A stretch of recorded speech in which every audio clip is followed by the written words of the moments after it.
Dead on the spot ang isa sa tinuturong suspect sa pagpatay sa broadcaster na si Percy Lapid. Ang suspect nagbaril sa sarili matapos mang-hostage at ma-corner ng mga pulis. Nasa frontline ng balitang yan si Camille Samonte. Mag-aalas 4 ng madaling araw kahapon nang palibutan ng SWAT at mga tauhan ng National Capital Region Police Office ang bahay na ito sa Lipa, Batangas. Yan ang bahay na tinutuluyan ni Orlando Mendoza alias Orly, na isa sa mga most wanted ng NCRPO. Siya ang driver ng motorsiklong sinakyan ng pumatay kay Percy Lapid na si Joel Escorial.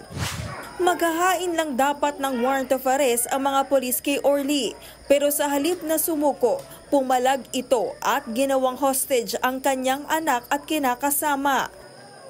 Yung ating SWAT personnel na nandun to arrest, made some arrest, ay pinaputukan nga sila 4 na beses. So medyo matras yung mga SWAT personnel kasi meron dun mayroong live-in partner siya doon, at the same time meron silang anak na 10-year-old. So ayaw natin mag-disgrasya yun.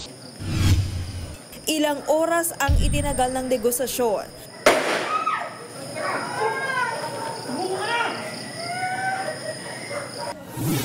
Kalauna, nakumbinsi rin si Orly na pakawalan ang mga hostage ng aktong papasukin na siya ng mga pulis. Biglang umalingaw-ngaw ang putok ng baril.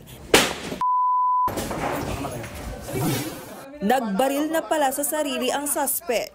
Makakatulong pa naman daw sana ang testimonya ni Orly sa kaso. Sa ngayon may 3 akusado pa na pinaghahanap ang mga otoridad.